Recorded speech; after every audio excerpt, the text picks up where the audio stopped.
The night I came home to find a stranger standing in my living room, sipping my wine, wearing my husband's favorite perfume, I didn't scream, I didn't cry. She looked me dead in the eyes and said, "James already handled everything. You should start packing." I smiled, walked past her, opened the drawer I hadn't touched in 30 years, and placed one document on the table between us.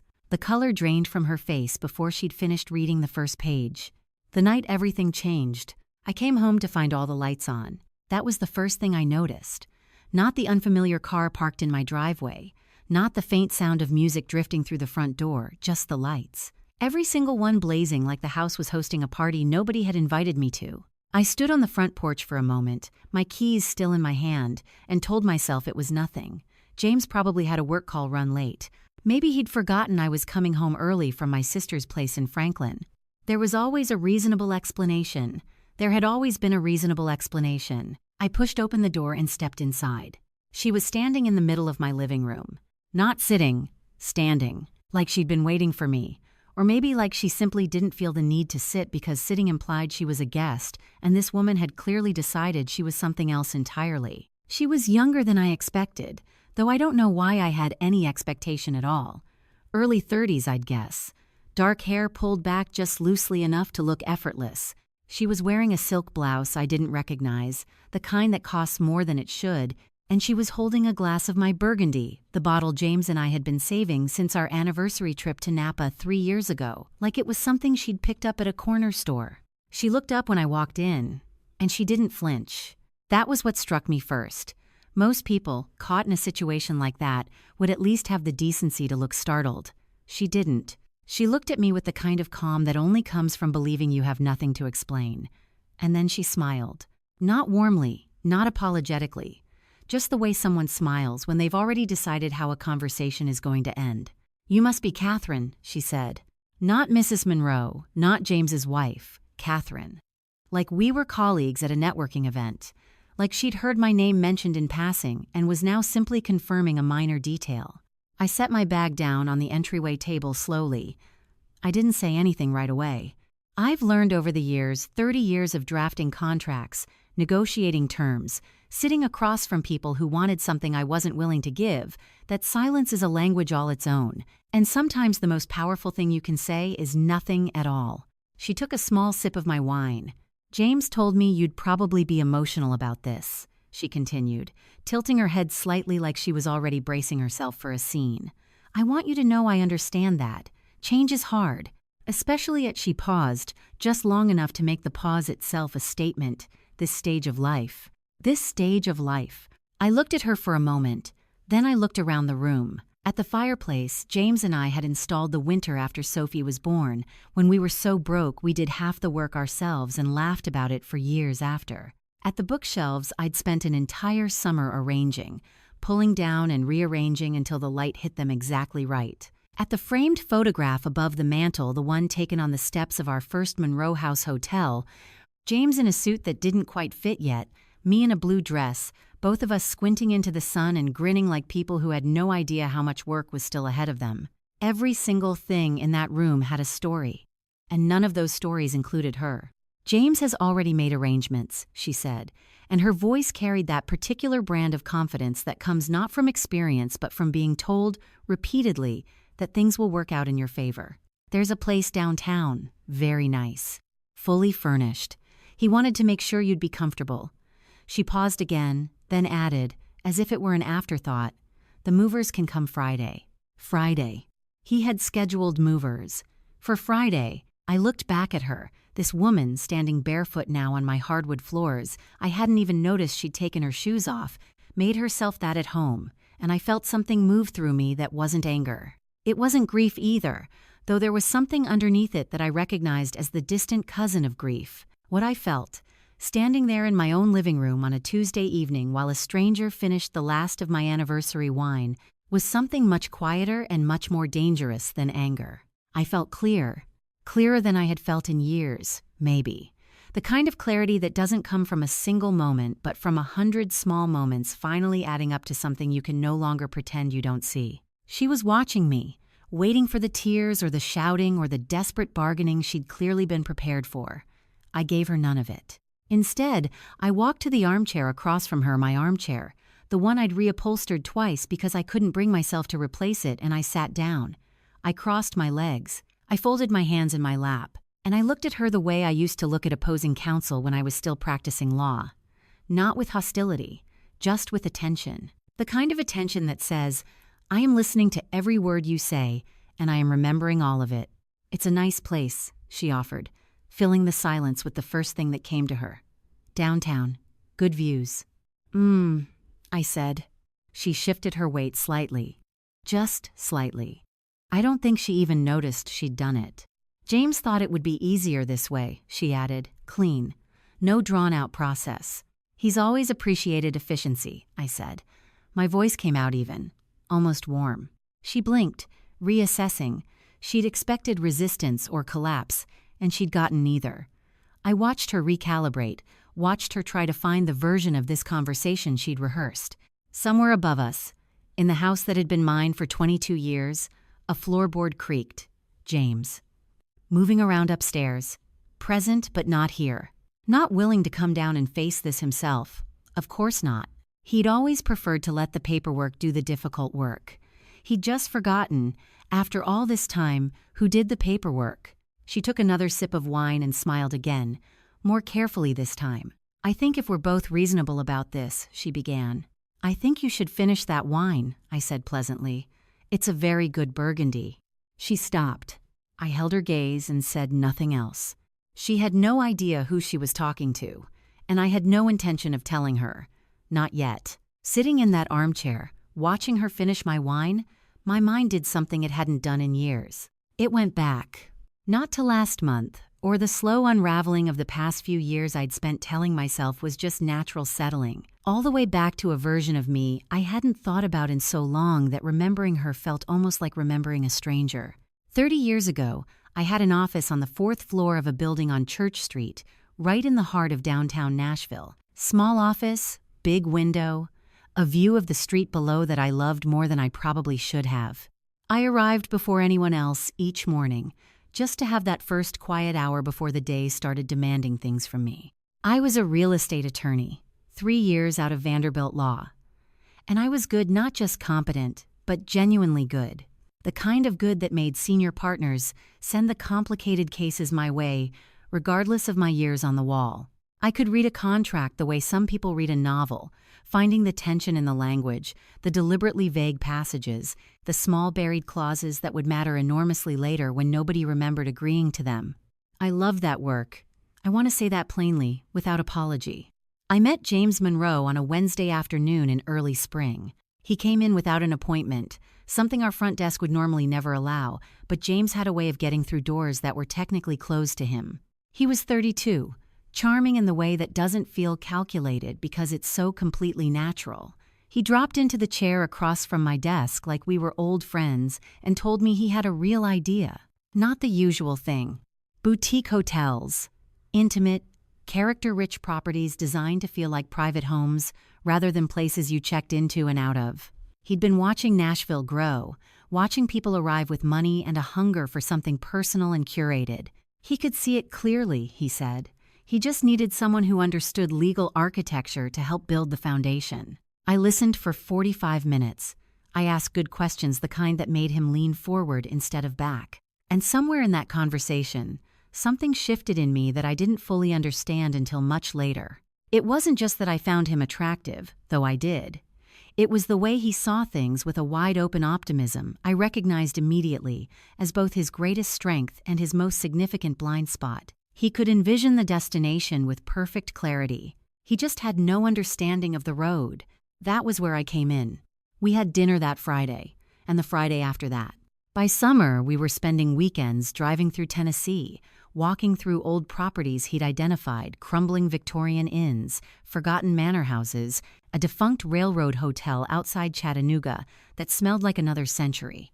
He would stand in a ruined room and describe what it could become, with such conviction that I started seeing it too. And I would pull out my notepad and work through what it would actually take, the zoning issues, the title problems, the financing structures, the liability exposure. He saw the vision. I built the structure around it. We were, in the most literal sense, a perfect match. By the following spring, we were engaged. I remember sitting at my desk the morning after he proposed, looking at the ring on my hand and then at the files stacked around me, feeling something I couldn't quite name. Not doubt nothing as clean as that. More like the quiet awareness of a fork in the road I hadn't fully registered approaching. My supervising partner, Eleanor Briggs, a woman who had practiced law for 30 years and held very clear opinions about the choices women made in their 30s, stopped by my office that afternoon. She looked at the ring. She looked at me. Then she said, carefully, "Make sure you're not trading one kind of future for another kind of invisible." I thanked her. I told her not to worry. I drafted our prenuptial agreement myself. The logical choice, I was the attorney, I understood the language, and James trusted me completely with anything involving contracts. He sat across from me at our kitchen table, and I walked him through the key provisions. Asset protection, property rights, the standard framework for a couple entering both a marriage and a business partnership. He signed where I told him to sign, all 12 pages. He didn't read them the way I had, and I knew that even then. I told myself it was fine, simply what made sense given our different skill sets. What I didn't tell him, what I never told anyone, was that buried in the precise language of page 4 was a clause I had written with particular deliberateness. Clause 7. A provision ensuring that any assets accumulated during our marriage remained under joint control, not subject to unilateral transfer or disposal by either party alone. I told myself it was professional habit. Good attorneys protect their clients from foreseeable risks, even when the client doesn't know to ask. I was protecting us both from recklessness, from impulsivity, from the kind of decisions that quietly ruin people who built something real together. I submitted my resignation the same week. 2 weeks later, I walked out of that Church Street office for the last time. Eleanor Briggs shook my hand at the door. She didn't say anything. She didn't have to. I told myself I was choosing love. Looking back now, I think I was also choosing to disappear. The first Monroe House Hotel opened on a Saturday morning in October, and it was more beautiful than either of us had imagined. I remember standing on the sidewalk across the street before the doors opened, coffee going cold in my hand, just looking at it. We'd spent 14 months on that building, a 1920s craftsman property on a quiet stretch of West End Avenue that most people had written off as too far gone to salvage. James had seen something in it that nobody else could. And I had spent those 14 months turning that something into a legal and financial reality, drafting vendor agreements, navigating historic preservation requirements, restructuring our financing twice when the original terms stopped making sense. The ribbon cutting was at 10 o'clock. James wore the good suit, the one we'd picked out together at a shop on Fifth Avenue during a trip to New York the previous spring. He stood at the entrance with a pair of oversized scissors and a smile that belonged on a billboard. And when the small crowd gathered on the sidewalk began to applaud, he looked genuinely, completely happy. The kind of happy that's hard to be cynical about even when you're exhausted. I stood just behind him and to the left, smiling, holding my cold coffee. A photographer from the Nashville scene was there.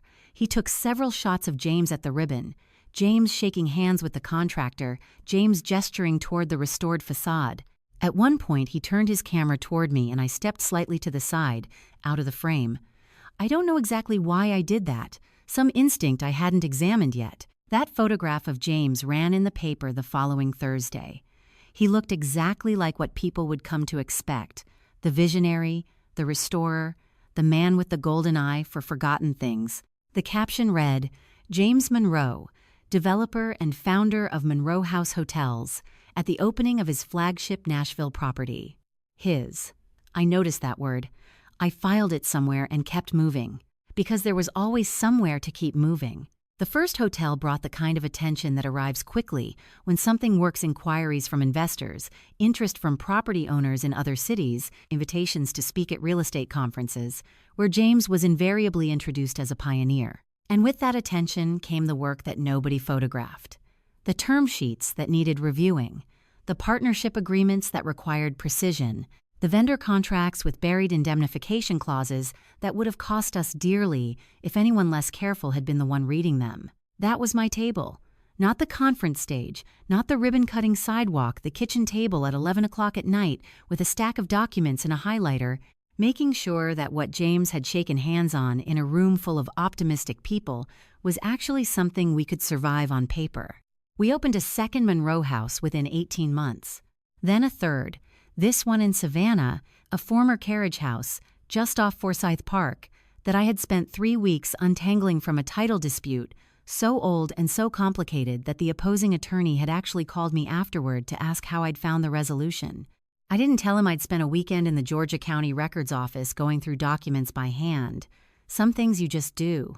Our daughter Sophie arrived between the second and third hotels.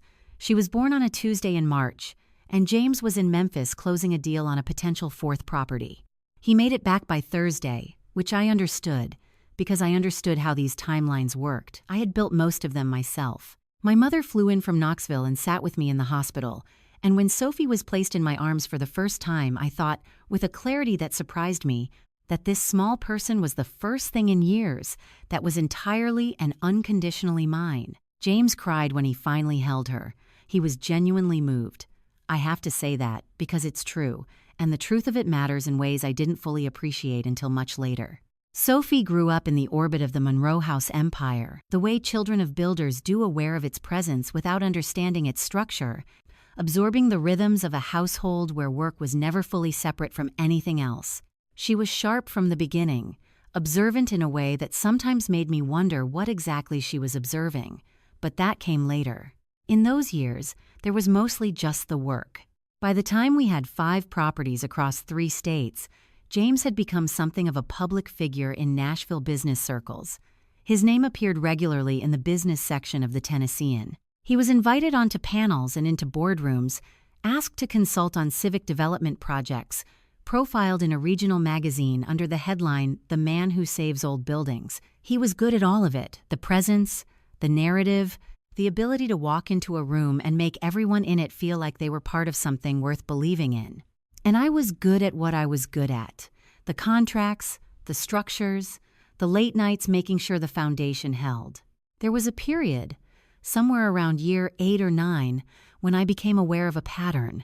At events, James would introduce me as his wife, sometimes as the person who keeps everything running, which was accurate enough to sting slightly in a way I couldn't quite justify being bothered by. My name didn't appear on the company's public materials. My contributions didn't have a category in the narratives people told about Monroe House. I told myself this was normal, that not everyone needed visibility to feel valued, that I knew what I had built, and that was enough. I kept drafting. I kept reviewing. Whenever James was ready to move forward on something, a new acquisition, a partnership, a restructured financing arrangement, he would bring it to the kitchen table and I would work through it with him, and when it was ready, he would sign. He always signed where I told him to sign. Every document, every agreement, every contract we ever put in front of him over 3 decades of building something that the world would come to know as James Monroe's empire. He signed every document I put in front of him. Every single one. He never once asked what was inside. For a long time, I told myself that what I was noticing wasn't really there. That's the thing about changes that happen gradually. They give you so many opportunities to explain them away. A late meeting becomes a habit of late meetings. A new suit becomes a new wardrobe. A man who used to come home and sit at the table with you starts coming home and going straight upstairs, and you tell yourself he's tired, because he probably is, because the work is real and the demands on him are real, and you've spent enough years managing those demands to know they don't observe regular hours. 3 years ago, I started noticing. It didn't begin dramatically. It never does. It began with small things, the kind that individually mean nothing but collectively start to form a shape you eventually can't unsee. James began caring about his appearance in a way that was different from before. He'd always been well-dressed. That was part of the role, part of what clients and investors expected from the face of Monroe House, but this was something else. A new tailor, comments about his haircut that had never come up before. A gym membership he actually used, which after 20 years of that membership existing, mostly as a good intention, was notable enough that I mentioned it once, lightly, and he said he just felt like taking better care of himself. I said that was good, because it was good, and because I had learned, over many years, to read the things that were said and the things that weren't, and I wasn't ready yet to read what wasn't being said. The company had grown to 11 properties by then, stretching from Nashville to Charleston to a pair of locations in the Texas Hill Country that James had been particularly excited about. Monroe Hospitality Group, we called it now. Not just Monroe House anymore, but a full brand, with a proper marketing department and a social media presence, and all the infrastructure of something that had graduated from vision to institution. That was when Amber Lee entered the picture. She came in as Director of Brand Marketing, a position James had decided the company needed after a consultant told him that Monroe Hospitality's digital presence wasn't keeping pace with competitors half its size. James mentioned her the way he mentioned most new hires, briefly and in passing, the way you mention a contractor who's been brought in to handle something specific. Young woman, he said. Sharp instincts for the platform stuff. Good energy. I had no particular reaction to that. We had a marketing department. It needed a director. This seemed straightforward. I met her for the first time at a company dinner James hosted at the Thistle Stop Cafe, a private room, about 20 people, a mix of senior staff and a few investors who were in town. She was younger than I expected, though I realize now that I had no real expectation formed. Early 30s, confident in a way that read as genuine rather than performed. She had the kind of ease in a room that suggests someone who has always been comfortable being noticed. She was good at her job, from what I could observe. She asked the right questions at the dinner, listened carefully to the investors, laughed at the right moments without overdoing it. James introduced her to the group with more warmth than he typically brought to staff introductions, but I cataloged that and moved on. James liked people who were good at what they did. He always had. What I couldn't catalog so easily was what came after. It was gradual, the way these things always are. Amber's name started appearing more frequently in James's conversation at home. She had a good read on what younger travelers wanted. She'd suggested a new approach to their loyalty program that the team was excited about. She'd flagged a potential property in Asheville that was worth looking at. Each mention was professional, reasonable, the kind of thing a CEO says about a capable employee. But I had spent 30 years listening to James talk, and I had developed, without ever intending to, a very precise ear for the texture of his enthusiasm. There is a difference between the way a person talks about work they find interesting and the way they talk about a person they find interesting. It's not always in the words, it's in the rhythm, the small pauses, the way certain names land with slightly more weight than the sentence around them requires. I noticed. I didn't say anything. Not yet. Then came the Morrison Foundation Gala, a black tie evening at the Schermerhorn Symphony Center that Monroe Hospitality sponsored every year, one of those events where the whole point is to be seen by the right people in the right light. I had attended every one of them for the past decade, standing beside James in whatever role the evening required, which was usually something adjacent to hostess and adjacent to silent. That year, James suggested I might be more comfortable skipping it. He knew I found those evenings long, he said. It was mostly just networking, nothing I needed to be there for. He'd handle it. I told him I'd like to go. He didn't argue, and I went. I found her early in the evening, before I was looking for her. She was across the room in a deep green dress, talking to two of our investors with the kind of focused attention that makes people feel like the most interesting person in the space. James was nearby, not in the conversation, but oriented toward it, the way a compass needle orients toward north even when it's sitting still. I watched him watch her. And then, for just a moment, she said something I couldn't hear what. The room was too full, and James laughed. Not the polished laugh he used at events, the one I'd seen deployed 1,000 times. This was different. Unguarded. Private. Somehow, even in a room full of people. I knew that laugh. I had heard it across a kitchen table in a small apartment on a Friday night, 30 years ago, when the world was still something we were building together and everything still felt possible. I picked up a glass of water from a passing tray and turned toward the window. The Nashville skyline stretched out beyond the glass, bright and indifferent. I had seen that smile before. The last time he wore it, he was looking at me. Sophie called on a Sunday morning, which should have been my first indication that something was wrong. She was not a Sunday morning caller. She was a Tuesday evening caller, or a quick Thursday text, or an occasional Saturday lunch when our schedules happened to line up. Sundays she kept for herself a habit she'd had since college, a deliberate carving out of one day that belonged entirely to her own life and nobody else's. I respected it because I recognized it. I had done the same thing once, before I forgot how. So when her name appeared on my phone at 9:17 on a Sunday, I answered on the first ring. "Hey," she said. Just that. One word, but she said it with the particular carefulness of someone who has been rehearsing the conversation they're about to have and isn't quite sure where to begin. "What's wrong?" I asked. A pause. "Can you meet me for coffee? Today, if you can." We met at a place called Bongo Java on Belmont Boulevard, a Nashville institution, the kind of coffee shop that has survived decades of the city, changing around it by simply being exactly what it is. Sophie was already there when I arrived, her laptop open on the table, a half-finished oat milk latte going warm beside her keyboard. She was the kind of focus that other people might read as distracted head down, eyes moving across the screen, but I knew the difference. Sophie got quiet when she was concentrating and quieter still when she was troubled. She looked up when I sat down.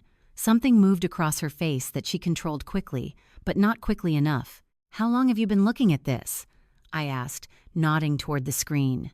3 weeks, she said. Then, after a beat, maybe 4. Sophie had built her career around numbers.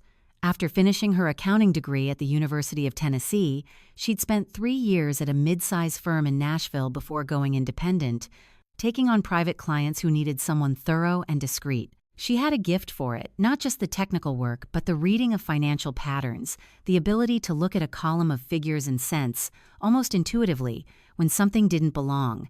It was a skill I recognized because I had a version of it myself, though mine lived in legal language rather than spreadsheets. She turned the laptop toward me. "I want to show you something," she said, "and I need you to look at it the way you used to look at contracts, not the way you look at things that involve Dad." That sentence landed carefully. I nodded. The screen showed a series of financial reports, quarterly summaries from Monroe Hospitality Group's operations across several properties. At first glance, they looked like what they were supposed to be: revenue figures, expense allocations, vendor payments, maintenance costs. The kind of documents I had reviewed hundreds of times over the years, back when I was still the one who reviewed them. But Sophie had highlighted certain entries. 3 sets of vendor payments, spread across different properties and different quarters, each one individually within a range that wouldn't trigger automatic scrutiny. Together, they formed a pattern. "These 3 vendors," Sophie said, pointing to the highlighted rows. "I've been trying to verify them for the past month. There's no licensing record for any of them in Tennessee. No online presence, no business filings I can locate in any state where Monroe Hospitality operates." I leaned in closer. The payments weren't small. The smallest single transaction was just under $8,000. Several were in the $20,000 to $30,000 range. Spread across 18 months, the total was significant.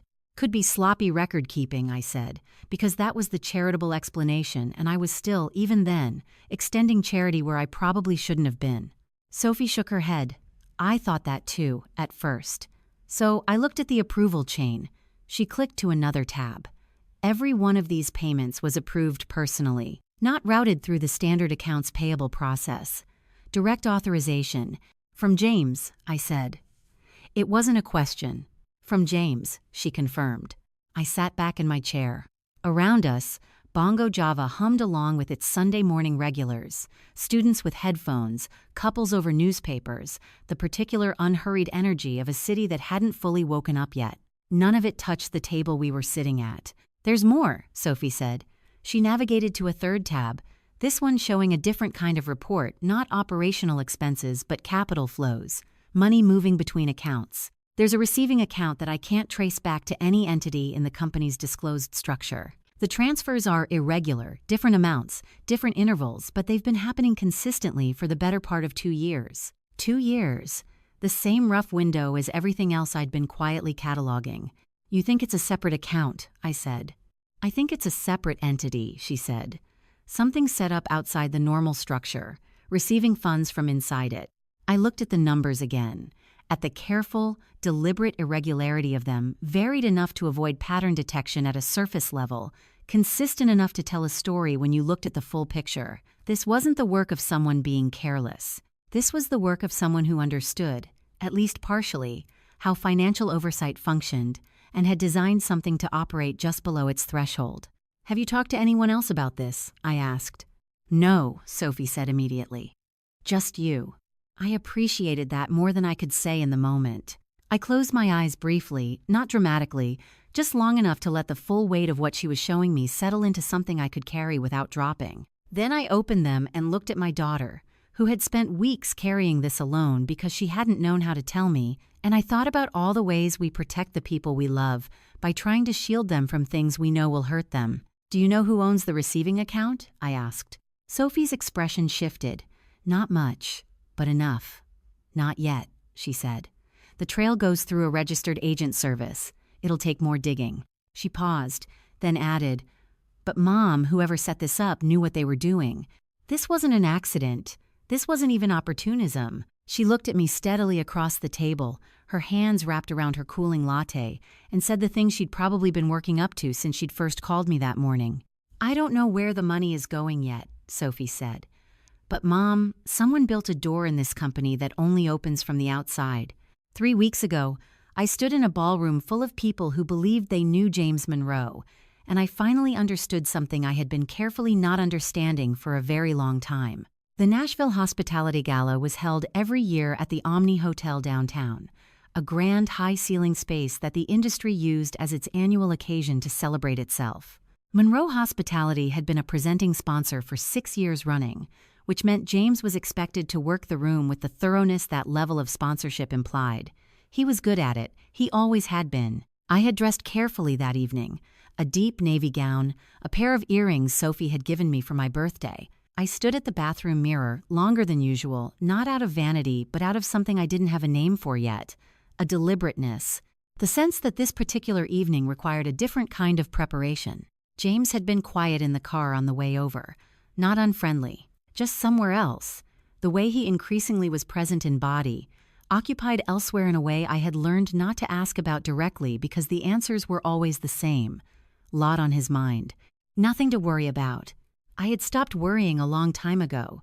What I was doing now was something else entirely. The room was already full when we arrived, 300 people in formal dress, the air carrying that particular mix of expensive fragrance and professional ambition that belongs to industry events in prosperous cities. James was claimed almost immediately by a group near the bar. I watched him slide into it effortlessly, then took a glass of sparkling water from a passing tray and began doing what I had always done at these events. I circulated. I smiled at the right moments. I gave every person I spoke with the impression of my complete attention, which was something I had become very skilled at even when my attention was elsewhere. And my attention, that evening, was elsewhere.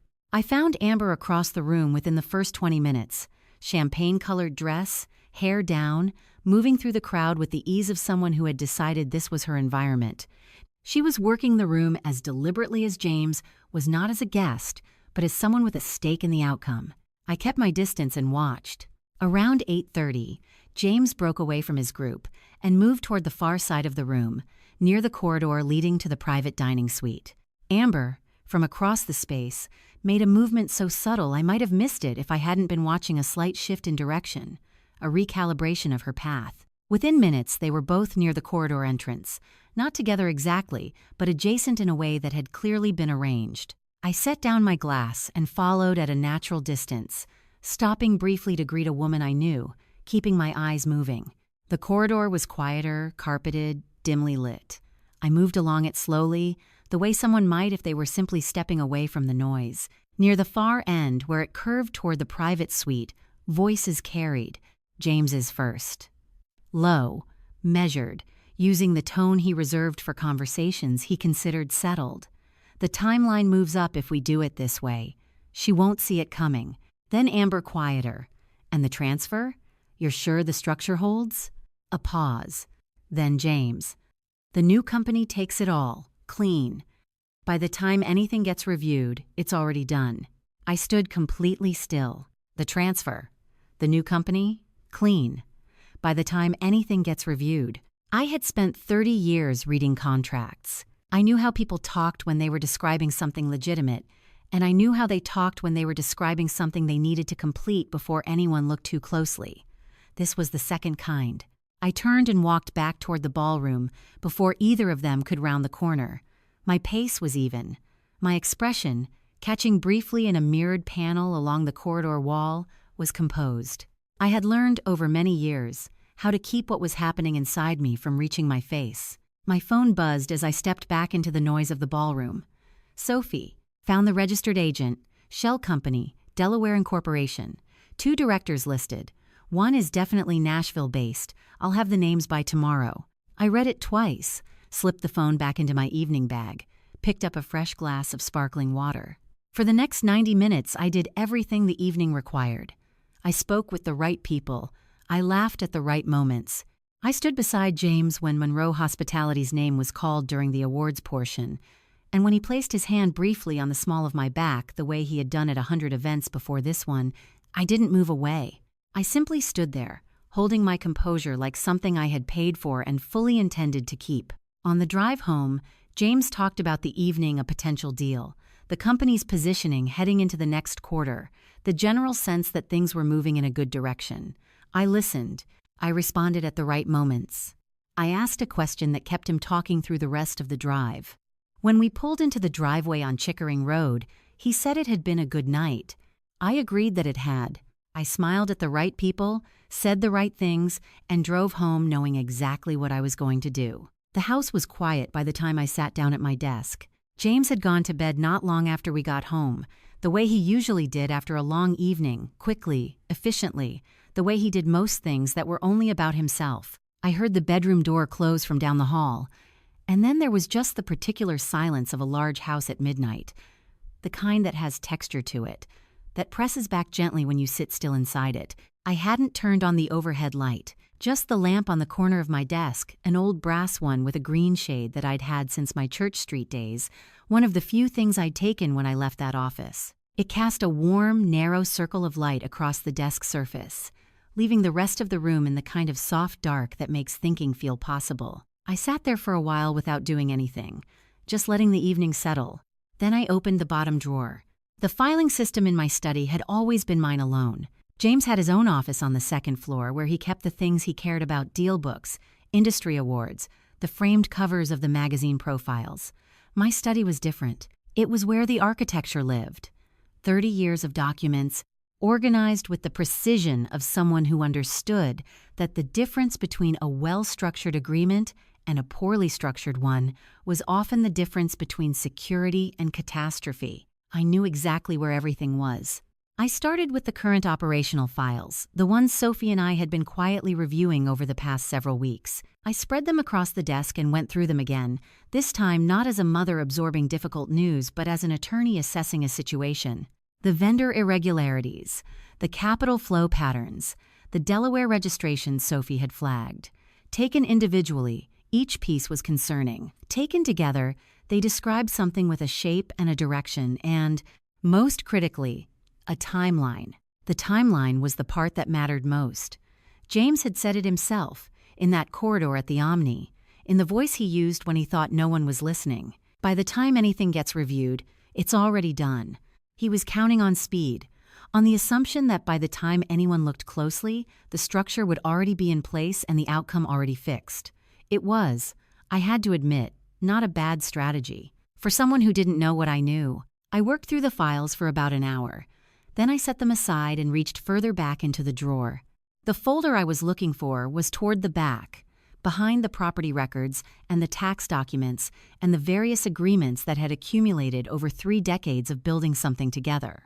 It was thinner than I remembered, or maybe I had simply built it up in my mind over the years into something weightier than its physical reality. A standard manila folder, slightly yellowed at the edges, labeled in my own handwriting from 30 years ago. Monroe Prenuptial Agreement, executed copy. I set it on the desk in front of me and looked at it for a moment before opening it. There is something particular about returning to a document you wrote yourself, years later, in different circumstances. It's not like reading someone else's work. It's more like hearing a recording of your own voice, recognizable and strange at the same time, carrying the traces of a person you used to be. I had been a different kind of careful when I wrote this, younger, more idealistic in some ways, more coldly pragmatic in others. I had written it the way I wrote everything back then, with the dual awareness of what was needed now and what might be needed later. I read through it slowly, all 12 pages. There were provisions I had forgotten about entirely. Smaller clauses that I'd included as a matter of professional standard, the kind of language that goes in because it should go in, not because anyone expects it to matter. And then there were the provisions I remembered precisely, the ones I had drafted with full deliberation, understanding exactly what I was building into the foundation of our legal life together. Page 4, Clause 7. I read it twice, then a third time. The language held exactly as I had written it, precise, unambiguous, structured to mean what it said, without room for creative interpretation. I had been a very good attorney. Whatever else had changed, that hadn't. I closed the folder, sat back in my chair, looked up at the ceiling where the lamplight didn't quite reach. Outside, somewhere down Chickering Road, a car passed slowly, its headlights sweeping briefly across the window. Then silence again. I thought about Margaret Lawson. We had worked together for 3 years before I left practice. She'd been a junior associate at the firm when I was a senior one, sharp and methodical in a way that the work rewarded. We'd stayed loosely in touch over the years, the way former colleagues do, the occasional coffee when professional circles overlapped, a note when one of us saw something relevant to the other. She had built a strong private practice since then, specializing in exactly the kind of complex asset and contract litigation that our current situation was beginning to resemble. I trusted her completely, which was not something I said about many people. I picked up my phone. The screen read 12:47. She answered on the third ring, which told me she was still awake. Margaret had always kept late hours. Some things don't change. "Kat," she said. Not surprised exactly. More like someone who had been half expecting a call they couldn't have predicted. "I need your help," I said, not urgently, but soon. A brief pause. The sound of her settling somewhere. A chair, maybe, or a couch. "Tell me what you're looking at," she said. I told her enough. Not everything, not yet, but enough to establish the shape of it, the nature of what I needed, and the time frame I was working within. She listened without interrupting, which was one of the things I had always appreciated about her. She asked 2 questions at the end, both precise, both exactly the right questions to ask. Then she said, "I'll need to see the original document." "I have it," I said. "Of course you do," she replied, and there was something in her voice that might have been the beginning of a smile. We agreed to meet later that week. I thanked her and ended the call. Set the phone face down on the desk beside the manila folder and the spread of financial documents, and the brass lamp that had followed me through 30 years of a life I was finally, deliberately, beginning to reclaim. I made one phone call that night. Just one. And by morning, the foundation had already shifted. James just didn't know it yet. She didn't call ahead.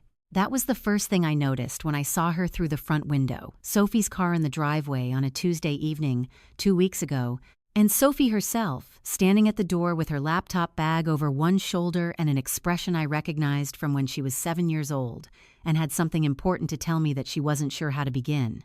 I opened the door before she could knock. "James isn't home," I said. "I know," she said. I waited. I stepped back to let her in.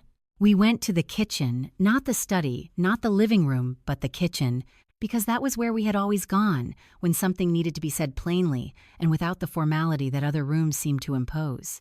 She set her bag on the table and pulled out her laptop while I put the kettle on, and for a few minutes the only sounds were the small domestic ones, water running, the click of the burner, the soft startup sound of the computer.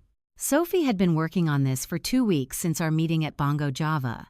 I knew that not because she'd told me, but because I knew my daughter knew the way she went quiet when she was deep in something, the way she answered texts a beat too slowly, and asked questions in conversation that were slightly out of step with whatever was being discussed, because part of her mind was always somewhere else. She had been carrying this, refining it, building it into something that couldn't be argued with. She turned the screen toward me without preamble. "I found where the money goes," she said.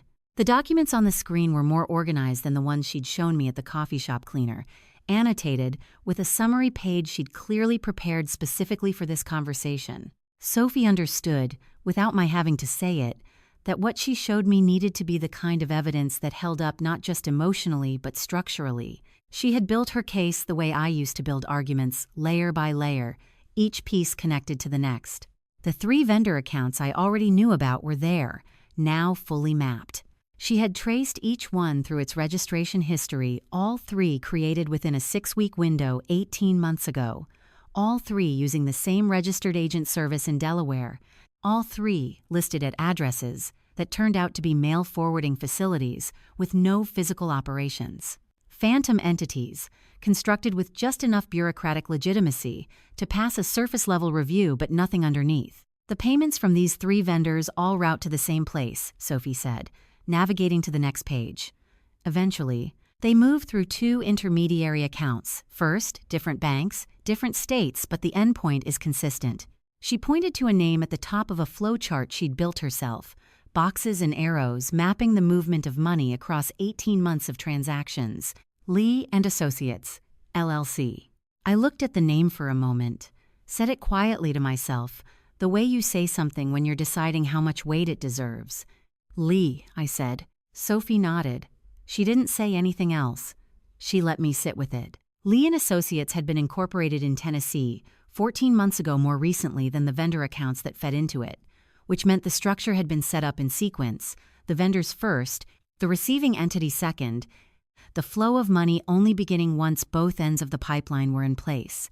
Whoever had designed this had thought it through carefully. They had understood the mechanics of moving money in ways that avoided triggering standard oversight thresholds, and they had built the architecture accordingly. How much total? I asked. Sophie pulled up a summary figure.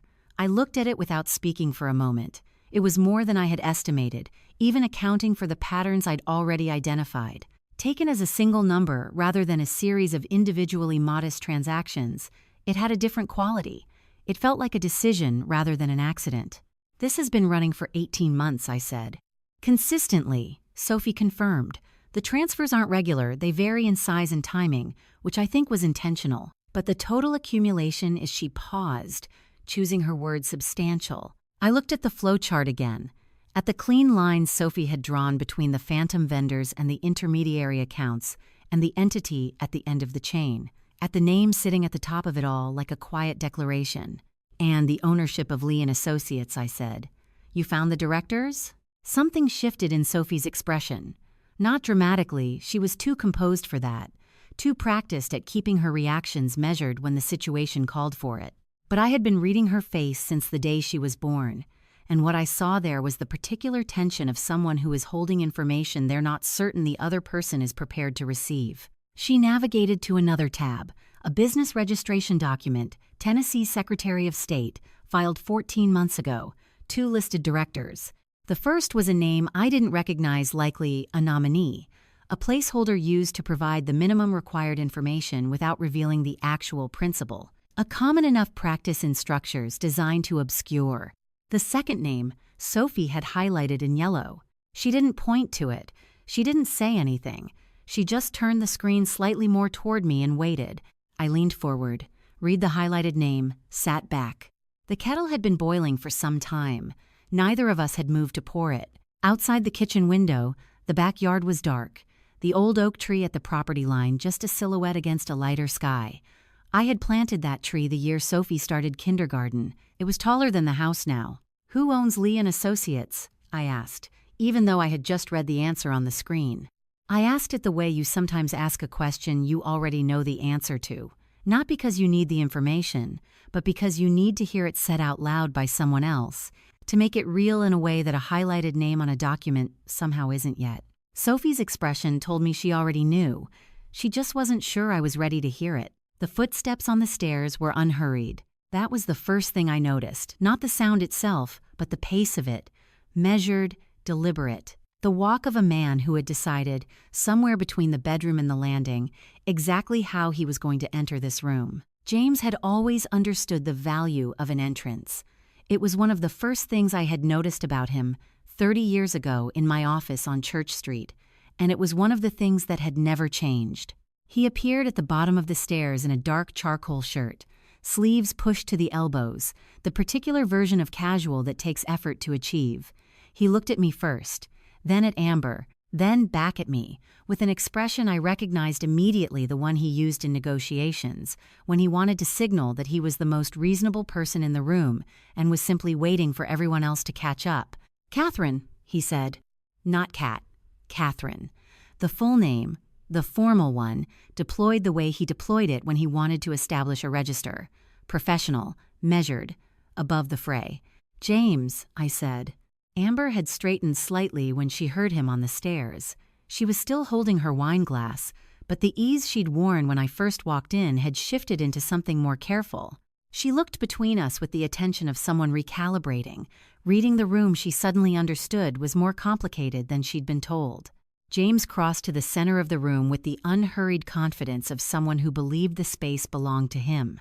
He didn't acknowledge Amber's presence directly, not a greeting, not a look which told me something about the instructions he'd given her before tonight and about how carefully he'd arranged what he expected this evening to be. "I'm glad you're home," he said to me, as though I had simply returned from an ordinary evening out. "I think we should talk." "We are talking," I said pleasantly, a slight adjustment in his expression. He had expected something different from me, tears, perhaps, or anger, or the particular wounded silence of someone who has been ambushed and doesn't know how to respond. He had not expected this. The stillness. The absence of the reaction he'd prepared for. He glanced briefly at Amber, not long enough to be obvious, but long enough for me to catch it, and then he looked back at me with the expression of a man deciding to proceed according to plan regardless. "I know this isn't easy," he said, his voice dropping into a register of practiced sincerity. "And I want you to know that I've thought about this carefully. The arrangement downtown is genuinely comfortable. It's a good building, good neighborhood. You wouldn't have to worry about anything practical." "That's very considerate," I said. He paused. The pleasantness in my voice was not what he'd expected either. "I want this to be handled with dignity," he continued. "For both of us. There's no reason this has to become something difficult." The word difficult landed in the room with a particular weight. I had heard James use that word many times, over the years in negotiations, in client conversations, occasionally in discussions with contractors who had delivered something other than what was agreed upon. Difficult was the word he used when he wanted to signal that resistance would be costly, when he wanted the other person to understand that the sensible choice, the dignified choice, was to simply agree. I let a moment pass. Then I said, quite calmly, "I'd like to ask you something." He spread his hand slightly, an open gesture, generous, inviting. "Of course." "Lee and Associates," I said. The change in him was immediate and small and unmistakable. A fractional stillness, the kind that lasts less than a second, but, when you are watching for it, is impossible to miss. His expression didn't collapse. James was far too practiced for that, but something behind it rearranged itself, and the rearrangement showed. "I'm not sure what you mean," he said. His voice was even, almost. "Lee and Associates LLC," I said, "incorporated in Tennessee 14 months ago. 2 directors. I'd like to know what it is." He held my gaze for a moment. Then he said, "That's a business matter. It's not relevant to this conversation." "I think it might be," I said. Across the room, something changed in Amber's posture. It was subtle, a slight shift of weight, a barely perceptible adjustment in how she was holding herself. She was looking at James now, not at me, and there was a quality to her attention that hadn't been there before.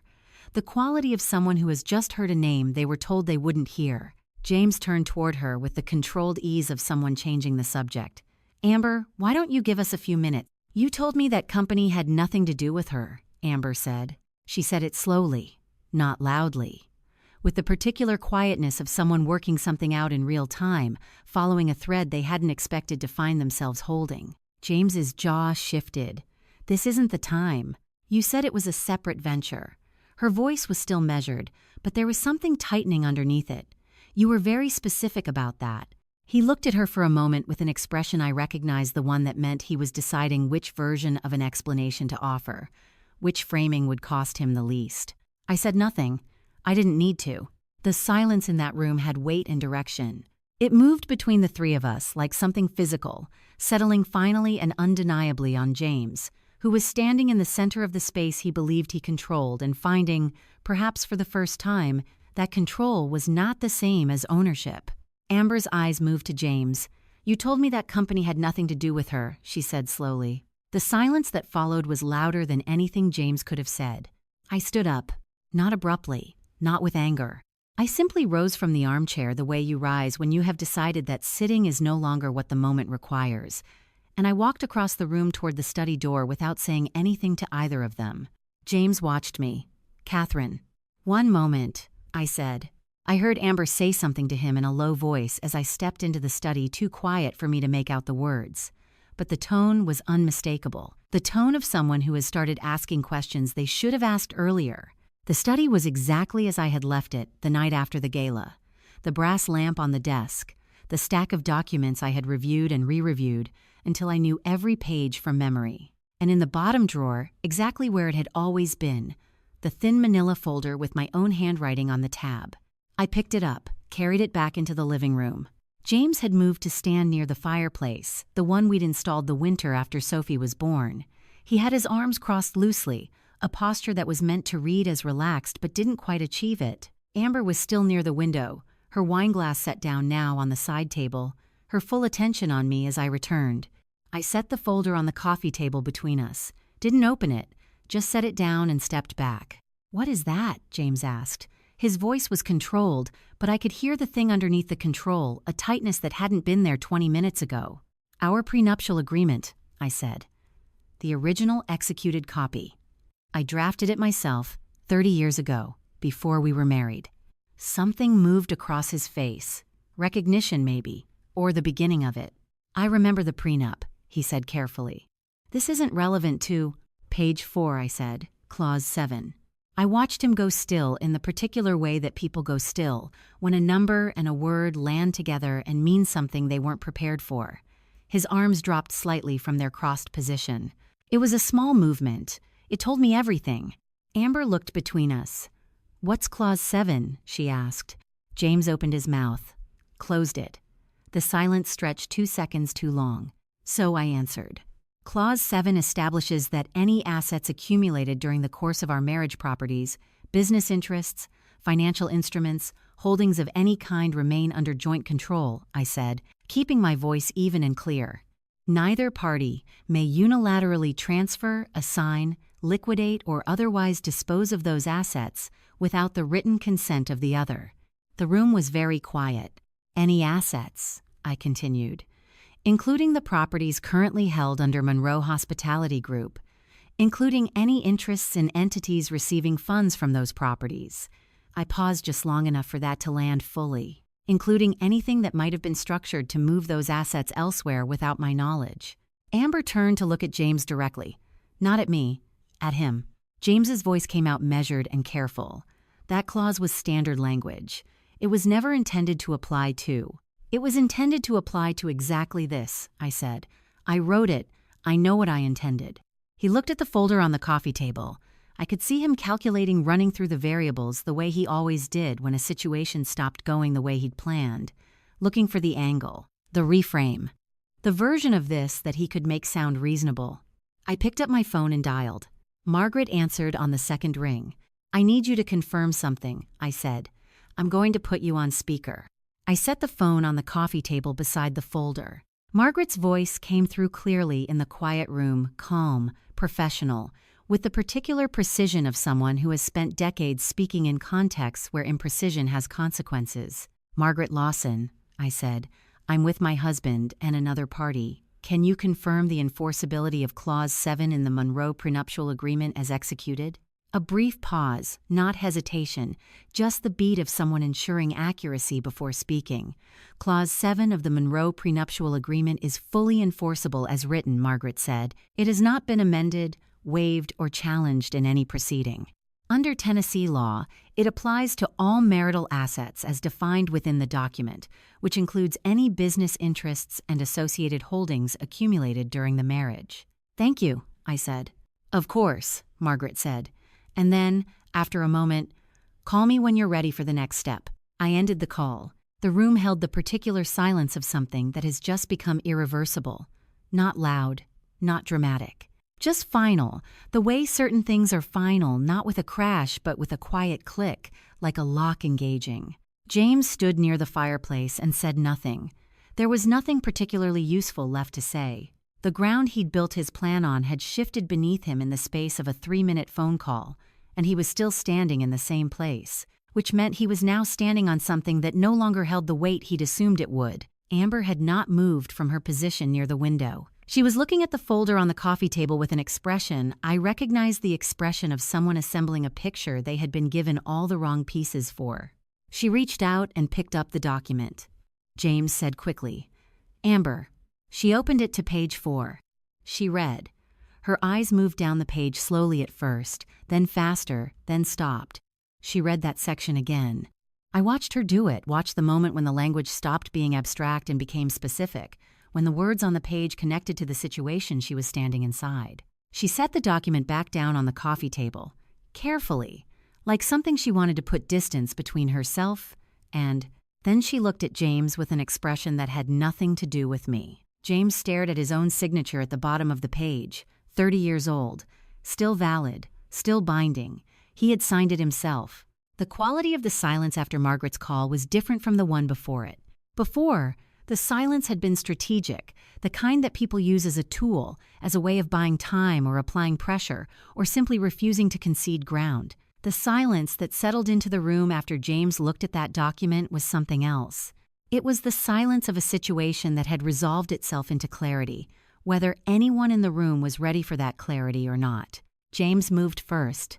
He set the prenuptial agreement back on the coffee table, with a careful deliberateness that I recognized as the physical equivalent of composing himself. Then he looked at me with an expression that was working very hard to remain reasonable. "There are ways to handle this," he said, privately, without involving attorneys or making this into something it doesn't need to be. "What would you like it to be?" I asked. He spread his hands slightly, that familiar open gesture, the one that said, "I am being generous. I am giving you room. An agreement," he said. "Something we work out between ourselves, without the expense and the exposure of a formal process. I'm not suggesting anything unfair. I want you to be taken care of." Taken care of. I had heard those words from James before, in various configurations over the years. They were words that sounded like consideration but functioned like management, a way of framing your circumstances as something being done for you rather than to you. I had accepted that framing for a long time. I was not going to accept it tonight. "James," I said quietly, "there is no version of a private agreement that changes what that document says, and there is no version of this conversation that ends with me accepting less than what I built." His jaw tightened. "What you built," he repeated, and there was something in his voice now, not anger exactly, but the precursor to it, the heat that comes before the flame. "I built this company, Catherine. 25 years of work. My name on everything." "Your name on the front," I said. "My work holding it together." The heat in his voice cooled slightly, which was almost worse because what replaced it was something more calculated. He shifted his approach the way he had always shifted his approach when one strategy stopped working, smoothly and without acknowledgement that the previous one had failed. "I'm asking you to be reasonable," he said. "That's all." "I am being reasonable," I replied. "This is what reasonable looks like when someone has had 30 years to prepare for it." He looked at me for a long moment, and I saw it, not clearly, not all at once, but in pieces. The recognition that the version of this evening he had constructed in his mind, the version where things proceeded according to his arrangement, was no longer available. That the woman sitting across from him was not the woman he had expected to come home tonight. He turned toward Amber.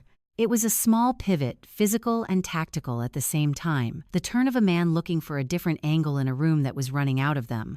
But Amber was not looking at him with the expression he needed. She was looking at him with something quieter and considerably more unsettling. "I have a question," she said. Her voice had changed from earlier in the evening. The confidence that had carried her through the first part of this night, the ease of someone who believed she had already won, had been replaced by something more stripped down. Not defeated, just honest. James said carefully, "This isn't the time." "When you told me she had already agreed to the separation," Amber said, "was any part of that true?" The question landed in the room with the weight of something that had been building for a while and finally found its way out. James opened his mouth, closed it. The pause lasted 1 second too long, the same fractional hesitation I had seen earlier, when I'd mentioned the company name, but larger this time, more visible. "It's complicated," he said finally. Amber nodded slowly, the way someone nods when they've received an answer that isn't really an answer but tells them everything they needed to know. "And the company," she said, "the one we set up together. You told me it was clean, that there was nothing attached to it that could create a problem." "There were considerations I was managing," James said. "I handled them." "You handled them," she repeated, flat, without inflection. He took a step toward her. "Amber? Don't." The word was quiet, but it stopped him completely. She looked at him for a moment in a way that I recognized I had looked at him that way myself, not long ago. The look of someone finishing a calculation they had been running for a while and not liking the result. She picked up her bag from the chair where she'd set it, straightened the strap over her shoulder. She looked around the room once at the fireplace, at the bookshelves, at the framed photograph above the mantel, and something moved across her face that I couldn't fully read. Not regret exactly. Something more complicated than regret. She didn't look at me as she walked to the door. Not from hostility, I thought, more from the particular dignity of someone who has realized they have nothing left to perform. Her hand was on the door handle when she paused. She didn't turn around. "I thought you were someone different," she said. I wasn't certain whether she was speaking to James or to the room in general, or to some version of the situation she'd believed herself to be in. Maybe all three. Then she opened the door and walked out. The door closed behind her quietly. No slam, no dramatic exit. Just absence, and somehow that was worse. For a long moment after the door closed, neither of us moved. The living room felt different with just the two of us in it. Larger, somehow, the way rooms sometimes feel after a crowd has left, not emptier exactly, but more exposed, the spaces between the furniture more visible, the distance between where James was standing and where I was sitting more apparent than it had been all evening. He didn't try to speak right away, which surprised me. James had always filled silence by instinct, the way certain people do, not from nervousness but from the genuine belief that silence is a problem to be solved. Tonight he just stood near the fireplace with his hands at his sides, looking at the middle distance, and I let him stand there. The clock on the mantel marked the seconds with a softness that usually disappeared into the background of an occupied house. Tonight I could hear each one. Finally, he walked to the couch across from me and sat down. Not close, not far. The distance of two people who have shared a bed for 30 years and are suddenly uncertain of the geometry between them. He looked at his hands for a moment. Then he looked at me. "Why didn't you ever say anything?" he asked. The question was genuine. I could hear that the absence of strategy in it, the lack of the careful framing he'd been applying all evening. It was the question of a man who was, for perhaps the first time in this conversation, actually asking rather than managing. I thought about how to answer it honestly. "I said things," I said. "You heard what you needed to hear." He shook his head slightly. "That's not," he stopped. Started again. "I mean about the work, about feeling like it wasn't acknowledged." I looked at him, at the familiar architecture of his face, the lines that hadn't been there 30 years ago, the gray at his temples that had arrived gradually enough that I couldn't have told you when it started. I had looked at this face across 1,000 dinner tables and 1,000 event rooms and in the particular intimate darkness of a shared bedroom, and I knew it the way you know something you stopped really seeing a long time ago. "I tried, in the beginning," I said. "Do you remember the year we opened the Savannah property? I asked to be listed in the company materials, on the website, in the press releases. Just my name, alongside yours." Something shifted in his expression. "That was about—" "You said it would complicate the narrative," I said, "that the brand was built around a single vision, a single voice, that adding complexity would dilute the story." I paused. I accepted that, because I understood branding, and because I trusted that what we were building together was what mattered, not the credit. James said nothing, and then it happened again, I continued, with the Texas properties, with the preservation work in Charleston. Every time there was an opportunity to acknowledge what was actually happening behind what people could see, there was a reason not to. A narrative concern, a timing issue, a sense that it was simply more efficient the way it was. I stopped. "Efficient for whom, James?" He looked away, toward the window where the night pressed flat and dark against the glass. "I knew," he said quietly. "I want you to know that. I knew what you were doing, what you were contributing." He said the last word with a care that suggested he understood its inadequacy. I didn't pretend not to know. "I know you knew," I said. "Then why?" "Because knowing and acknowledging are different things." I kept my voice even, without accusation, just fact. "You knew, and you made a choice. Every time there was a moment to acknowledge it publicly, to protect the version of the story that served you. Not from malice. I don't think it was malice." I paused. "I think it was convenience. And I think convenience, over 30 years, does the same damage as intention." He absorbed that. I watched him absorb it, watched him sit with it in the way he rarely sat with things, without immediately looking for the counter-argument, the reframe, the more favorable interpretation. "I thought you were okay with it," he said. "The way things were structured." I thought. He stopped. "You never pushed back." "Not really." "No," I agreed. "I didn't." "Then how was I supposed to?" "You weren't," I said. "That's what I'm telling you. You weren't supposed to know, because I didn't tell you. And I didn't tell you because somewhere along the way I stopped believing it would change anything." I looked at him steadily. "That's not entirely your fault, but it's not entirely mine either." The clock on the mantel continued its quiet marking of the seconds. Outside, a car moved slowly down Chickering Road, its lights sweeping briefly across the ceiling and then gone.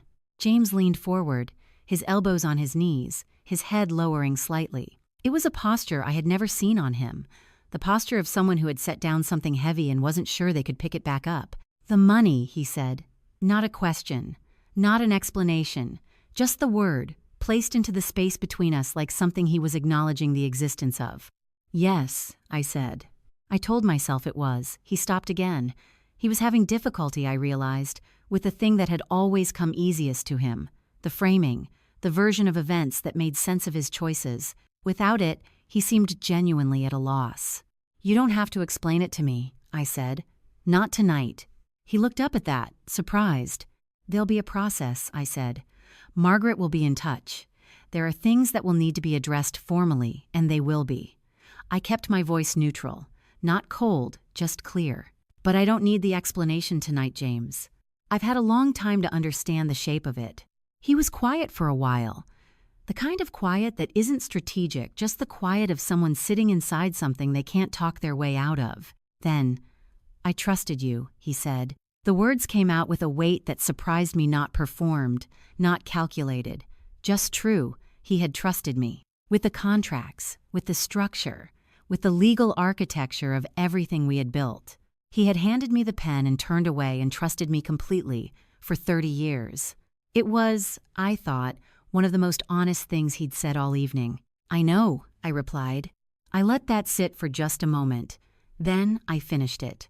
"That's the only reason any of this worked. I was awake before the sun came up. Not because I hadn't slept. I had for a few hours, in the guest room at the end of the hall, with the door closed and the windows cracked just enough to let in the night air off the backyard. But there is a particular kind of consciousness that arrives before dawn on certain mornings, the kind that doesn't announce itself gradually but simply appears, fully formed, as though it had been waiting just outside the boundary of sleep and stepped through the moment the threshold was available. I lay still for a moment, listening to the house. It was quiet in a way that felt different from the quiet of other mornings, not the quiet of a house at rest, but the quiet of a house that had finished something. Then I got up, put on the robe I kept on the hook behind the guest room door, and went downstairs to make coffee. The kitchen held the gray-blue light of early morning, the way it always did in October, the windows above the sink framing a sky that hadn't decided yet between night and day, the backyard still in shadow, the old oak at the property line, a dark shape against the lightening horizon. I had stood in this kitchen on thousands of mornings. This one felt both entirely ordinary and unlike any that had come before it. I measured the coffee the way I always did. Ground it fresh, waited for the water to heat. Small rituals, performed in sequence, because rituals are what give shape to mornings that don't have a precedent. By 6:15, I was seated at the kitchen table with my coffee, my phone, and a legal pad I'd brought down from the study. I had a list to make. Margaret had asked me, at the end of our call 2 weeks ago, to have certain things prepared before we moved into the formal process, a summary of assets, a timeline of the financial activities Sophie had documented, a clear record of the ownership structure as I understood it. I had been building that summary in pieces. This morning I would finish it. I called Margaret at 7. She answered the way she always did immediately, without preamble, the voice of someone who had been working for at least an hour already. "Good morning," she said. "How are you?" "Ready," I said. A brief pause. Then, "All right, let's begin." We talked for 40 minutes. Margaret walked me through the formal steps that would follow the notifications that needed to go out, the accounts that would be flagged, the process by which the financial irregularities Sophie had documented would move from private evidence to official record. It was a practical conversation, methodical and clear, and I found that I was grateful for its practicality. There is a comfort in process when the emotional weight of something becomes difficult to hold directly. Process gives you somewhere to put your hands. By the time we finished, the kitchen had filled with the proper light of morning. The flat, honest light that comes after the sky has made up its mind. I poured a second cup of coffee and returned to the table. Sophie arrived at 8:30. I heard her key in the side door. She had kept a key to this house since college, a fact that had occasionally irritated James over the years, in the vague way that certain small autonomies irritate people who prefer to control access. She came in carrying her laptop bag and a paper sack from Biscuit Love on 12th Avenue, which told me she had been up early too and had thought about what this morning might require. She set the bag on the counter without saying anything and put her arms around me from behind, the way she used to do when she was small and had decided that words were insufficient for what she wanted to communicate. I put my hand over hers, and we stood like that for a moment, in the kitchen that smelled of coffee and October air, and it was enough. Then she sat down across from me and opened her laptop. "I have the final documentation," she said. "Everything Margaret's office will need."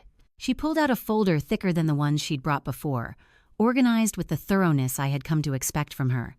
I also pulled together a clean summary of the timeline. Dates, amounts, the registration sequence for the shell companies. It reads clearly. I looked at the folder she set between us on the table. All those weeks of her quiet, careful work accumulated into something that could hold its own weight. "Thank you," I said. She looked up at me. "Don't thank me," she said. "Just let's finish it." We were still at the table when we heard James on the stairs. He came down carrying a single suitcase, the medium-sized one, dark navy, that he used for trips of 2 or 3 days. He was dressed with his usual care, shirt pressed, hair in order, the outward composure that had always been his first line of response to anything. He paused at the kitchen doorway when he saw us at the table together, Sophie's laptop open, the folder between us, the coffee cups and the legal pad and the quiet, organized evidence of a morning that had already moved past him. He looked at me for a moment, then at Sophie, who looked back at him with the careful neutrality of someone who has decided that this particular moment does not require her to make it easier. Something moved across his face, not guilt exactly, not remorse in any clean or simple form, but something more complex and harder to name. The expression of a man who is seeing, perhaps fully for the first time, the complete shape of what he is leaving behind. "I'll be at the Hermitage," he said, the hotel downtown, where he'd stayed during other difficult periods over the years, a familiar address in unfamiliar circumstances. "If there are things that need to be handled, practically." "Margaret will be in touch," I said. He nodded. He looked at Sophie once more, briefly, the way you look at something you are not ready to examine closely. Then he picked up his suitcase and walked down the hall to the front door. We heard it open. We heard it close. James left with one suitcase. Sophie and I stood in the kitchen and watched the driveway until his car disappeared.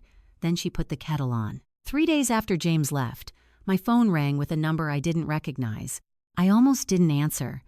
I had been fielding calls since the morning after, from Margaret with updates, from Sophie with questions, from people in Nashville's business community calling under the guise of concern but with the alertness of those assessing a situation. I had learned to read the area codes before picking up. This one was local. "Nashville Exchange," I answered. "Catherine." A pause. "It's Amber." Outside the study window, the backyard oak moved slightly in a wind I couldn't hear from inside.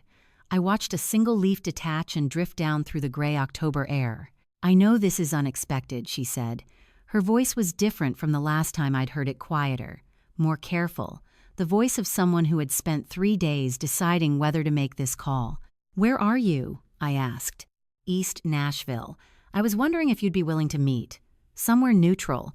There's a place on Gallatin Avenue," I said. "Cafe Fundamental. Do you know it?" She did. We met the following morning at 9. I arrived first and chose a table near the window, a habit from years of practice, always knowing the room before the other party arrived. The cafe was the kind of place East Nashville did well. Unpretentious, good light, comfortable noise. Amber came in right at 9. She was dressed simply, nothing calculated about her appearance. She looked younger without the professional polish, or maybe just more accurately her age. She sat down across from me with the directness of someone determined to say what they came to say before their nerve ran out. "Thank you for coming," she said. "You called," I replied. "I was curious." She wrapped both hands around her coffee mug and looked at it before looking at me. He told me you had already decided to end the marriage, she said. When things between us became clear, he said you two had been essentially separated for years, that the marriage was a formality you were both maintaining for practical reasons, and that you had privately agreed it was over. I listened without interrupting. He said you were relieved, she continued, that you had your own life, your own interests, that this was mutual. She looked up. That word. He used it a lot. He used that word with me too, I said, in different contexts. She absorbed that. When did you know? About me. About a year ago, I said, clearly enough to be certain. Something moved through her expression, not guilt exactly, but its complicated neighbor. I'm sorry, she said. I know that's inadequate. I'm saying it because it's true. I looked at her, at this woman who had stood in my living room 3 nights ago with a certainty about the future that had already dissolved. She was, I realized, not so different from the person I had been 30 years ago, someone who had trusted the version of events given to her because it was easier than questioning it. He told me the company was clean, she said. When we set up Lee and Associates, he said the structure was entirely legitimate, a separate venture, completely independent of Monroe Hospitality. She paused. He was very specific about that. He's very good at being specific about the things that aren't true. Yes, I said, he is. She looked out the window at Gallatin Avenue, a delivery truck, a woman with a stroller, the ordinary movement of a city going about its day, indifferent to the conversation behind the glass. I have records, she said. Emails, the initial structuring documents, the conversations about where the funding would come from. She turned back to me. I didn't know what I know now when I agreed to be part of it, but I have the paper trail of how it was presented to me, and it's different from what was actually happening. Different in ways that matter, I said. Yes. I wrapped my hands around my own mug. Outside, a cloud shifted and the morning light brightened briefly across the table between us. He told you I had agreed to all of this, I said. He told me you were fine, she said. The simplicity of it landed harder than anything elaborate could have. Fine, the word that covers everything you haven't looked at closely enough. That you were moving on. That you had been for years. He needed both of us to believe a version of events tailored to what each of us needed to hear, I said. Amber looked at me steadily. I was naive, she said. I asked questions, but I accepted the answers because they were what I wanted. So did I said. For a long time. The cafe hummed around us. 2 women at a table near a shared truth neither had chosen, working through what it meant to have arrived there. Margaret Lawson is handling the legal process, I said. There will be proceedings. The financial activity surrounding Lee and Associates will be examined formally. I paused. If you have documentation of how the venture was presented to you, the representations James made, the basis on which you understood it to be legitimate, that would be relevant. Amber looked at her coffee, then back at me. Will you testify? I asked. She looked out the window for a long moment. The delivery truck had gone. The woman with the stroller had turned the corner. The street outside was briefly, simply itself. He lied to both of us, she said. So yes. 1 week after James walked out of Belmead with a single suitcase, I drove downtown on a Thursday morning and pulled into the Monroe Hospitality Group parking garage for the first time in my life as a visitor. I had been to this building hundreds of times. I had reviewed the lease before James signed it. I had negotiated the fit-out contracts, flagged the liability clauses, and quietly fixed 3 structural errors in the original construction agreement before the ink dried. And in all those years, I had never once had my name on a parking pass. I pulled a paper ticket from the machine and tucked it in my coat pocket.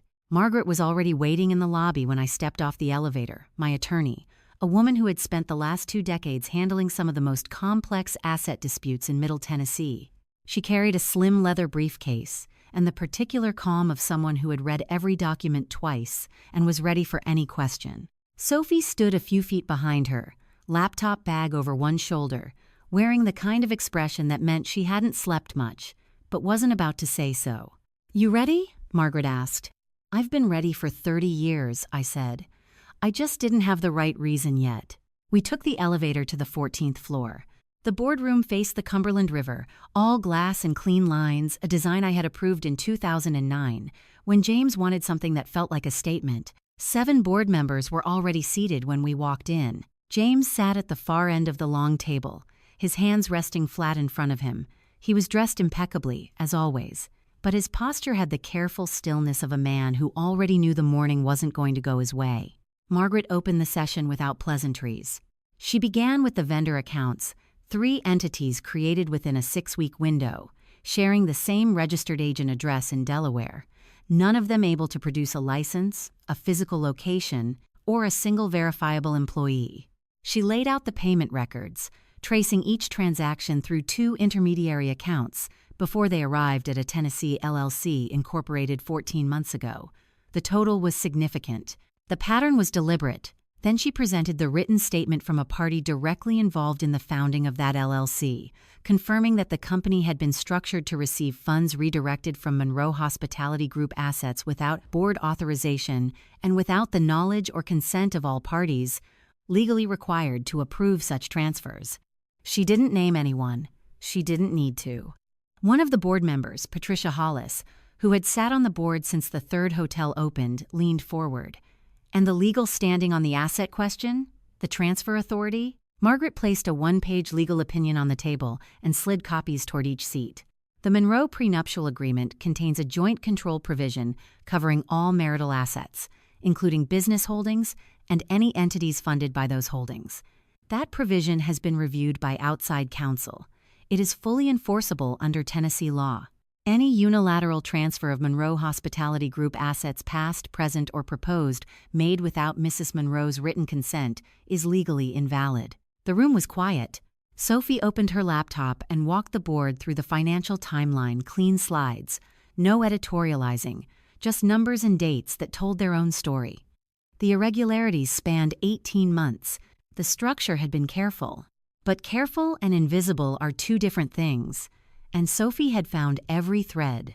The discussion that followed lasted just under 40 minutes. Questions were measured, answered directly. Margaret handled the legal dimension. Sophie handled the financial. I sat at the table and said very little, because everything that needed to be said was already in the documents. When the questions stopped, Patricia called the vote. The motion to suspend James Monroe's executive authority, pending the outcome of a full independent financial review, passed without dissent. The second motion to appoint Catherine Monroe as interim chairman of the board passed the same way. James stood, straightened his jacket, and picked up the single folder he had brought with him, which he had never opened. He walked to the door without looking at anyone in particular.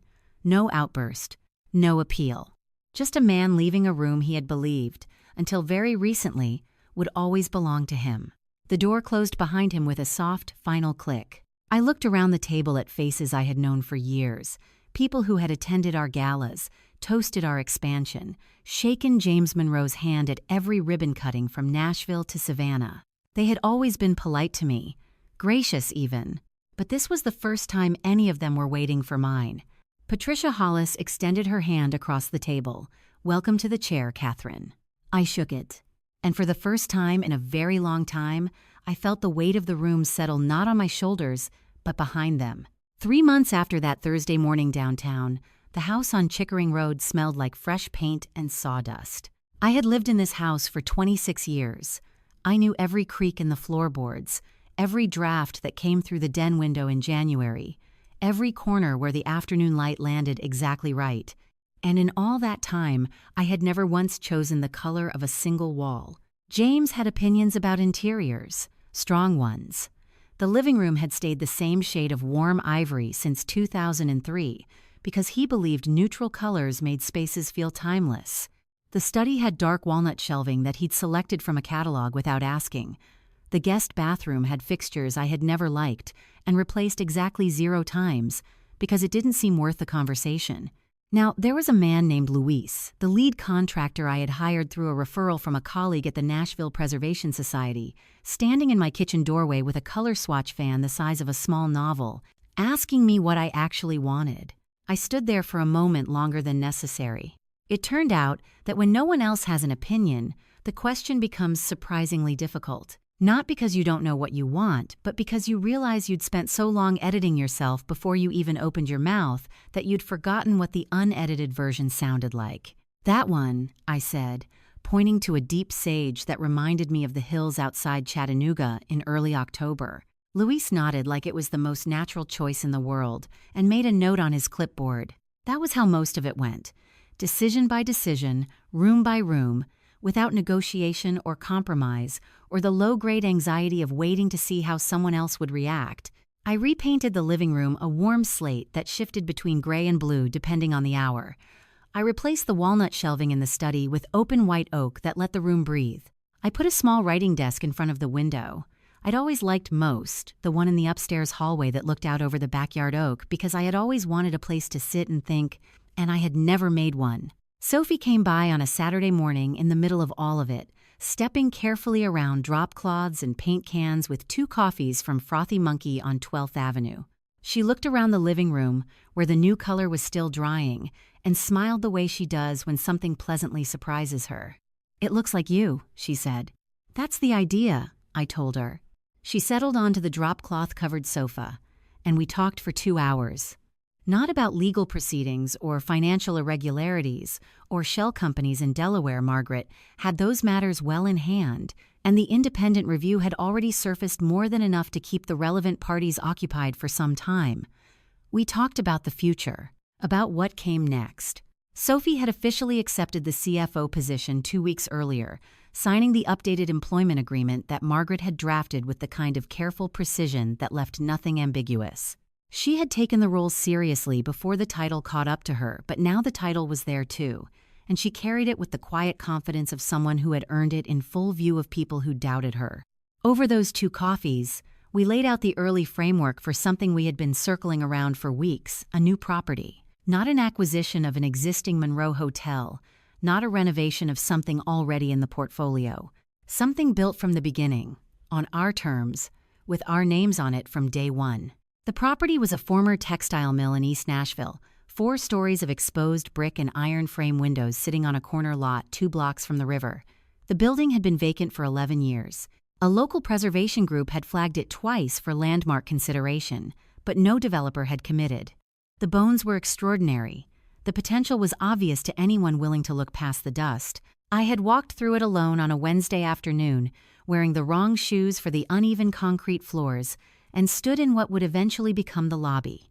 The ceiling was 22 feet high. The original timber crossbeams were still intact. The late afternoon light came through the west-facing windows in long, clean lines. I had called Sophie from the parking lot before I'd even reached my car. By the time of her Saturday visit, we had a preliminary development agreement ready for review and a meeting with the city's Historic Preservation Office scheduled for the following week. The project had a name. We hadn't announced it, hadn't filed it publicly yet, but between the 2 of us we had been calling it the Foundry. It felt right. Something built on the remnants of hard labor, repurposed into something lasting. On the Monday after Sophie's visit, I went downtown to the Monroe Hospitality Group offices and sat at the chairman's desk, my desk now, though I was still adjusting to that fact, and signed the authorization documents for the Foundry's initial development phase. The documents had been prepared by Margaret's office and formatted by Sophie's team. Everything was in order. Everything had been checked. The signature line read, "Catherine Monroe, Chairman." I had seen that line drafted. I had, in fact, technically been the one to propose the language when the corporate documents were first structured decades ago. But I had never expected to sign it this way, not as a formality, not as a proxy, not as the invisible hand behind someone else's name, just as myself. Sophie was sitting across the desk, reviewing the final annexure on her tablet, when I picked up the pen. She looked up. "How does it feel?" she asked. I paused. I could have said something easy, something about relief or satisfaction or the particular quiet that comes after a long fight. All of those things were true enough, but I wanted to be honest. "Like I finally stopped shrinking," I said. Sophie held my gaze for a moment. Then she nodded, slow and deliberate, the way she does when something lands exactly right. I signed my name. The hotel opened on a Friday evening in early November, when the air in Nashville carries that particular crispness that makes everything feel slightly more significant than it probably is. I stood in the lobby and watched people walk through the front doors for the first time. Guests, journalists, a few city officials, industry contacts Sophie had invited, neighbors from the East Nashville block who had watched the renovation unfold from the sidewalk across the street. The original timber crossbeams ran the full length of the ceiling above us. The iron frame windows let in the last of the evening light. Somewhere behind me, a string quartet played something understated and unhurried near the check-in desk. It looked exactly the way I had imagined it. Not approximately, not close enough, exactly. I stood there for a long moment and tried to locate the feeling I had expected to feel, the triumphant kind, the cinematic kind, the kind that arrives with swelling music and a sense of arrival. It wasn't quite that. What I felt was quieter than triumph and more durable, something closer to recognition. This is what you are always capable of. The thought arrived without fanfare, without drama, just a simple, level acknowledgement of something that had always been true. Sophie appeared at my elbow with 2 glasses of sparkling water. Neither of us had wanted champagne for this particular evening, a decision we'd made without much discussion and without needing to explain it to each other. She handed me one, looked out at the lobby, and said nothing for a moment. That's a quality I have always admired in her. She knows when silence is the right language. "You did this," she said finally. "We did this," I told her. She accepted that with a small nod, though I noticed she didn't argue. I have been asked, in the months since everything happened, how I feel about the years I spent making myself smaller, whether I regret them, whether I'm angry. The honest answer is more complicated than either of those things. I don't regret meeting James Monroe in that office on Church Street when I was 26 years old. I don't regret believing in what we were building, because for a long time, we genuinely were building it together, even if only one of us was acknowledged for it. I don't even regret the years of invisible labor, the contracts reviewed at the kitchen table at midnight, the vendor negotiations handled by phone while Sophie was at school, the structural problems quietly solved before they ever became someone else's crisis. Those years made me extraordinarily good at what I do. I know this work the way a carpenter knows wood, not from blueprints alone, but from the grain of it, from the places where it resists and the places where it gives. You don't learn that in a boardroom. You learn it in the background, where no one is watching, and the work still has to be done correctly. What I do carry, not anger, exactly, but something adjacent to it, is the memory of how easy it was to disappear. How gradual. How I told myself, at each small step back, that it was a reasonable accommodation, a practical choice, a temporary arrangement. How the temporary arrangements accumulated into decades. How I stopped introducing myself by my own name in professional settings and started introducing myself as James's wife, because it was easier, because it opened doors faster, because I told myself the distinction didn't matter. It mattered. I know now that invisibility is rarely imposed all at once. It happens the way most slow losses happen incrementally, with your own cooperation, because the alternative seems like too much trouble at the time. You give a little, and then a little more, and eventually you look up and realize that what you have been protecting isn't your peace or your marriage or even your dignity. It's just the habit of being small. I am not the only woman who has done this. I know that without needing statistics or research or a single conversation to confirm it. I know it because of the women who have reached out since the story became less private, friends of friends, people I've never met, and women in their 40s and 50s and 60s who write long messages that start with, "I thought I was the only one," and end with, "What do you do when you finally decide to stop?" Here is what I tell them, as honestly as I know how. You start by locating yourself. Not your role, not your relationship, not the position you occupy in someone else's life. You, the person who existed before the accommodation became a habit. She is still there. She has been there the whole time, waiting with considerably more patience than was fair to ask of her. Then you take one step in her direction. Not a dramatic step. Not a step that requires you to have all the answers or a fully formed plan or the certainty that everything will work out. Just one honest step toward the version of yourself you have been quietly setting aside. And then another. That's all it is. That's all it ever was. A woman I didn't know came up to me near the end of the evening, late 50s, sharp eyes, the kind of posture that suggested she had also spent years standing slightly to the side of her own life. She had heard the broad strokes of how this hotel came to be. She held her glass with both hands and looked at me steadily. "Was it worth it?" she asked. "All of it." I thought about the question the way it deserved to be thought about. I thought about the office on Church Street, and the prenuptial agreement I had drafted with the precision of someone who trusted no one, entirely not even herself. I thought about the ribbon cutting at Monroe House in 2001 when the photographer asked me to step to the side. I thought about 30 years of documents signed at my kitchen table and a daughter who had quietly, without being asked, started paying attention when her mother stopped being visible. I thought about a Thursday morning in a boardroom overlooking the Cumberland River and the sound of a door closing softly on a chapter I had written every word of. "Yes," I said, "but not for the reasons I expected." She nodded slowly, like that was the answer she had needed to hear in that specific form. I watched her walk back toward the group she had come with, and I turned back to the lobby, the timber ceiling, the iron windows, the light that fell exactly where I had always known it would, and I stayed with that feeling of recognition a little longer. The greatest thing James ever gave me wasn't the empire. It was the moment he forced me to remember who I was before I gave it all away.